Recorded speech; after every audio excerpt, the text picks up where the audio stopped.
لم يزل لم يزال فكرم ذو الجلال لم يلد ولم يولد خالقي متعال فكرم ذو الجلال.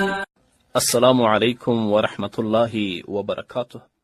فیاض افغان سلامونه رالیږلي او د سلام نه وروسته لیکلي چې زه یوه پوښتنه لرم. پوښتنه مې دا ده، هغه ملا امامان چې هغوی خلکو ته په مسجدونو کې لمونځ ورکوي او د امامت په بدل کې خلک د امام ته اجرت ورکوي، یعنی د امام لپاره تنخواه ټاکي یا امام وړاندیز کوي چې 2000 3000 4000 روپۍ به ماته راکوئ، نو دا اجره ټاکل د اسلام له نظره څنګه ده؟ متأخرینو فقهاو په امامت باندې اجرت اخیستل جایز کړي دي، نو لهذا مالدار او فقیر دواړه د امامت په منصب باندې اجرت اخیستلی شي. که یو غنی امام هم تا ته امامت کوي، کولی شي چې د امامت په بدل کې تا نه اجره واخلي.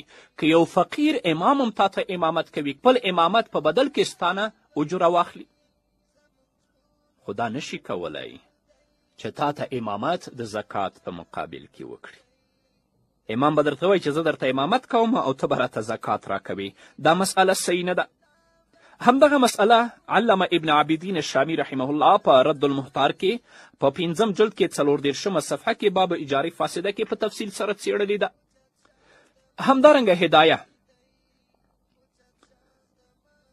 او فتاوای هندیه په 4م جلد کې په 448مه صفحه کې لیکي و بعض مشایخنا استحسنوا الاستیجار على تعلیم القرآن اليوم لأنه ظهر التواني في الأمور الدينية ففي الامتناع يضيع حفظ القرآن وعليه الفتوى.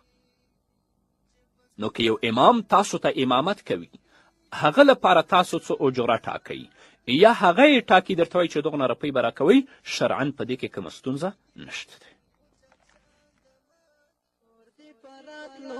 ټول جهان رسول الله د حسن د هر وخت توري باران رسول الله باران رسول الله.